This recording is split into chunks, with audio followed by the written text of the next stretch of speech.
ಈ ಗಾಡಿ ತುಂಬ ಹುಡುಗಿರು ಏನಕ್ಕೆ ತೊಗೊತಾರೆ ಅಂತ ಇವಾಗ ಗೊತ್ತಾಯ್ತು. ಹಿಂಗಿದೆ ಹೆಂಗೆ ಸ್ಟಾರ್ಟ್ ಮಾಡೋದು?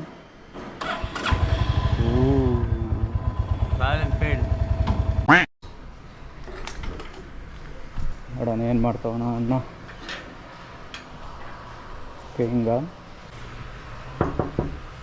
ಅಪ್ಪಿ ಮನೇಲಿದೆಯಾ?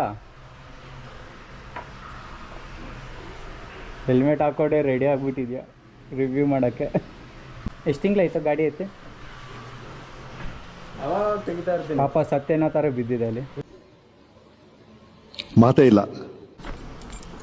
ಹಂಟರ್ ಗಾಡಿ ಸೈಡ್ಗೆ ಹಾಕೋ. ನಮ್ಮ ಅಪ್ಪಂದಲ್ಲ ರೋಡ್ ಗೌರ್ಮೆಂಟ್ ಇರೋ ತಗೋಲೋ ಹಾಕಿ ಸೈಡ್ಗೆ. ನೀನು ನನ್ನ ಡ್ರೈವರ್ ಅಲ್ಲ.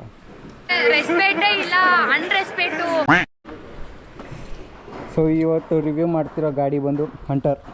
ಒಂಚೂರು ವಾಷರ್ ಮಾಡೋ ಗಾಡಿನ. ಯಾವ ವೇರಿಯಂಟು? ಹಂಟರಲ್ಲಿ 3 ಥರ ವೇರಿಯಂಟ್ ಇದೆ. ಅದರಲ್ಲಿ ಯಾವ ವೇರಿಯಂಟು? ಹಂಟರ್ 350. ಯಾವ ಇವೆಲ್ಲ ಹೆಂಗಿದೆ ಹೆಂಗೆ ಸ್ಟಾರ್ಟ್ ಮಾಡೋದು?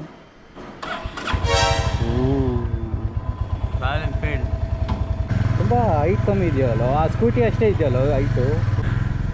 ಸೊ ಇವತ್ತು ಈ ಗಾಡಿ ಮೇಲೆ ವಿಡಿಯೋ ಮಾಡೋಣ. ಮಿರರ್ಸ್ ಎಲ್ಲ ಶೇಕ್ ಆಗ್ತಾ ಇರಬೇಕು, ಆಗಲೇ ರಾಯಲ್ ಎನ್ಫೀಲ್ಡ್ ಅಂತ ಅನ್ಕೊಳೋದು. ಪೂರ ಇಲ್ಲ ಸಿಗ್ನಲ್ ಹಾಕ್ಸ್ಬೇಕು. ಎಲ್ಲಿ? ಆ ಸರ್ಕಲಲ್ಲಿ ಸಿಗ್ನಲ್ಲಾ? ಹಾಂ, ಸಿಗ್ನಲ್ ಹಾಕಿದ್ರು ಏನು ಲಾಭ ಅಲ್ಲಿ? ಅಲ್ಲೋಡು ಯಪ್ಪ ಯಪ್ಪ ಯಪ್ಪ. ಅದಕ್ಕೆ ಅವನ ತಲ್ಕೊಬರ್ತಾನಲ್ಲ. ನಮ್ಮ ದೇಶ ಸುಮ್ಮನೆ ರೇಟು. ಕಿಡ್ನಾಪಿಂಗ್ ಅಂತಲೇ ಫೇಮಸ್ ಆಗಿರೋ ಓಮಿನಿ ಭಾರತದ ಮೊಟ್ಟ ಮೊದಲನೇ ಕಾರು. ಪಾಪ ಅದರಿಂದನೇ ನಿಲ್ಸಿರೋದು. ಈ ನನ್ನ ಮಕ್ಕಳು ಬರೀ ಕಿಡ್ನಾಪ್ ಮಾಡೋಕ್ಕಂತಾನೆ ತೊಗೊಂಡವ್ರೆ ಅಂತ ನಿಲ್ಸ್ಬಿಟ್ಟವ್ರೆ. ಬತ್ತಿಯಾ ಇಲ್ಲ ಮಗನೇ ನಿನಗೆ ಇಡಾವಡಿಲ್ಲ ಅಂದರೆ ಬತ್ತಾರಾಗ. ಈ ಗಾಡಿ ತುಂಬ ಹುಡುಗಿರು ಏನಕ್ಕೆ ತೊಗೊತಾರೆ ಅಂತ ಇವಾಗ ಗೊತ್ತಾಯ್ತು. ಓಡಿಸಿದ ಮೇಲೆ ಗೊತ್ತಾಗ್ತಿದೆ ನನಗೆ. ನೋಡು ಎಷ್ಟು ಲೈಟ್ ವೆಯ್ಟು ಮತ್ತು ಹೈಟ್ ನೋಡು. ಸೊ ಈ ಗಾಡಿಯ ಟ್ಯಾಂಕ್ ಕೆಪಾಸಿಟಿ 13 ಲೀಟರ್ಸು. ಅಮ್ಮಮ್ಮ ಅಂದರೆ 40ಇಂದ 45 ಸಿಟಿಯಲ್ಲಿ ನಿಧಾನಕ್ಕೆ ಓಡಿಸ್ಕೊಂಡು ನಾರ್ಮಲ್ ಆ್ಯಾವ್ರೇಜ್ 80 ಇಲ್ಲ 100 ಮೇಂಟೈನ್ ಮಾಡ್ಕೊಂಡಿದ್ರೆ ಸೊ 40-45 ಮೈಲೇಜ್ ಸಿಗ್ಬೋದು. ನನ್ನ ಮೇಲೆ ಹಣೆ ಇಟ್ಟಳು. ಸೊ ಈ ಇಂಜಿನ್ ಏನು ಸ್ಪೆಷಲ್ ಏನಿಲ್ಲ. ಈ ಸೇಮ್ ಇದು ಕ್ಲಾಸಿಕ್ 350 ಕೂಡ ಸೇಮ್ ಇಂಜಿನೇ ಇರೋದು ಇದಕ್ಕೆ. ನಾವು ಬಾಯಿ ಮುಚ್ಕೊಂಡಿದ್ದೀವಿ, ನಮ್ಮನ್ನ ಕೆಣಗಬೇಡಿ.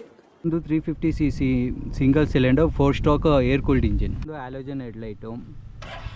ಕಿಲೋಮೀಟರ್ ನೋಡಿದ್ರೆ ಇದು ಡಿಗಿ ಆ್ಯನಲಾಗ್. ಗೇರ್ ಇಂಡಿಕೇಶನ್ ಇದೆ, ಫ್ಯೂಲು. ಇನ್ನೊಂದು ಏನಂದರೆ ಟೈಮ್ ಕೂಡ ಇದೆ.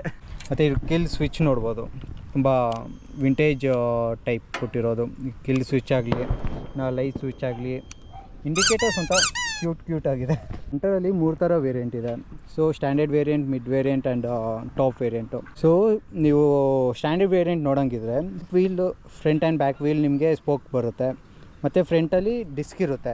ಬ್ರೇಕ್ಸ್ ಬರುತ್ತೆ with dual ABS disc. After market ಹಾಕ್ಸಿರೋದು ಇದೊಂದು. ಸ್ಟಾಕಲ್ಲಿ ಸಿಗೋಲ್ಲ, ಇದು ಕೂಡ ಸ್ಟಾಕಲ್ಲಿ ಸಿಗೋಲ್ಲ. ಇದು 4,500 ಆಗಿದೆ. ಇದೊಂದು 1,200 ರೂಪಾಯಿ ಬಿದ್ದಿದೆ. ಇದು ಕೂಡ ಆಫ್ಟರ್ ಮಾರ್ಕೆಟ್ ಹಾಕ್ಸಿರೋದು, ನಿಮಗೆ ಸ್ಟಾಕಲ್ಲಿ ಸಿಗೋಲ್ಲ ಇದು. ಇದೊಂದು 600. ತುಂಬ ಕಂಫರ್ಟ್ ಇದೆ ಆದರೆ ಅಲ್ಲ?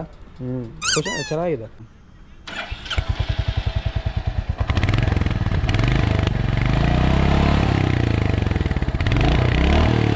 ಅಲ್ಲ ಕನ್ನಡೊಳಗೆ ರಮ್ ಮಾಡೋ ಹೆಂಗೆ ಬರುತ್ತೆ ನೋಡೋಣ.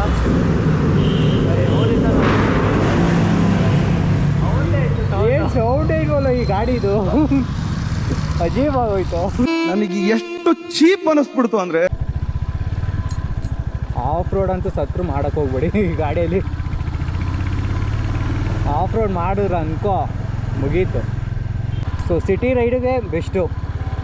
ಮತ್ತು ನೀವು ಲಾಂಗ್ ಎತ್ಕೊಂಡು ಹೋಗ್ತೀರಾ, ಅಡ್ವೆಂಚರ್ ಮಾಡ್ತೀರಾ, ಆಫ್ ರೋಡ್ ಮಾಡ್ತೀರಾ ಅಂದರೆ ಆಫ್ ರೋಡಿಂಗ್ ಅಂತೂ ಸಜೆಸ್ಟ್ ಮಾಡಲ್ಲ ಈ ಗಾಡಿನ. ಹುಡುಗಿರು ಓಡ್ಸೋದು ಕರೆಕ್ಟ್ ಗಾಡಿನೇ. ರಾಯಲ್ ಎನ್ಫೀಲ್ಡಲ್ಲಿ ಬೆಸ್ಟು ಗಾಡಿ ಬಿಟ್ಟಿರೋದಂದರೆ ಒಂದು ಹಿಮಾಲಯನ್ 450 ಮತ್ತು ಈ ಹಂಟರು. ಹೈಟು ವೆಯ್ಟು ಎಲ್ಲ ಕರೆಕ್ಟಾಗಿದೆ. ಸೊ ನಮ್ಮಂಥ ಹುಡುಗರಿಗೆ ಇದಂತೂ ಸಜೆಸ್ಟ್ ಮಾಡೋಕ್ಕೆ ಹೋಗಲ್ಲ.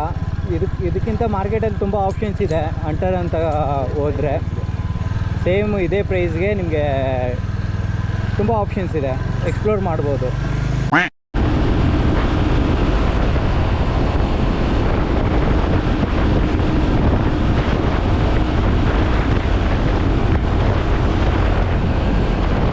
ಮಗ್ನೆ ಪವರ್ ಟಾರ್ಕ್ ಅಂತ ಬಂದರೆ 20 bhp 27 ನ್ಯೂಟನ್ ಮೀಟರ್ ಟಾರ್ಕು ಈ ಅಂಟರು ಪವರ್ ಜನ್ರೇಟ್ ಮಾಡೋಕೆ. ಓಕೆ, ಸೊ ಕಂಪನಿ ಕ್ಲೈಮ್ ಮಾಡೋದು ಟಾಪ್ ಸ್ಪೀಡ್ ಬಂದು 130. ಬಟ್ ಇಲ್ಲಿ ನೀವೇ ನೋಡಿದ್ದೀರ 130 ಟಚ್ ಆಗೋಕ್ಕೆ ಮೀಟರ್ ಬೇಕು. ಅಲ್ತವನಲ್ಲ ಅವನು. ಅಯ್ಯೋ ಪಾಪ ಮುಂದೆ ಹಾಕೊಂಡು ಅಲ್ಲಿ ನೋಡೋದು. ಇವ ಯಾರೇ? ಅಲ್ಲಿ ನೋಡಿದ್ರು ಕನ್ನಡ ರಾಜ್ಯೋತ್ಸವ.